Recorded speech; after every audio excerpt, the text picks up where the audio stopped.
nitie gimoro mabe wadwa ni nyithindo ong'e ni child right, nyathi duond nyithindo be mondo owinji, nikech nyithindo kowuoyo to sirikal ng'iyo ni onego watimnegi ang'o.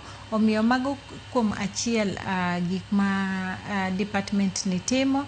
To be adwa wacho ni sirikal koae kuom migawoni ochung'ne nyithindo ma samoro wuok e family ma ok nyal.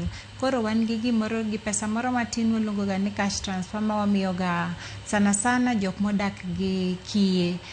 Wakonyo families go mondo nyithindo bed ni yude chiemo, kendo nyithindo be dhi e school giyudo kaka ginyalo konyore kata gionge jonyuol kamano.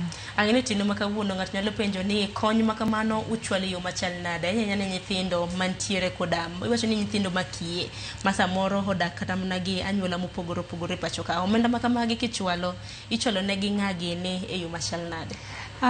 Wan gi jok miluongo ni children officer matiyo e sub county kata mana but location ma kamoro amora mantie Kenya ka.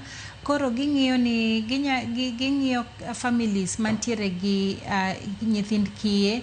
To pesani ka waseng'iyo ma wa confirm ni in ng'ama odak gi nyathi kich, nitie kaka wachiwo pesani, wa register i alafu koro wami 2,000 e dwe ka dwe.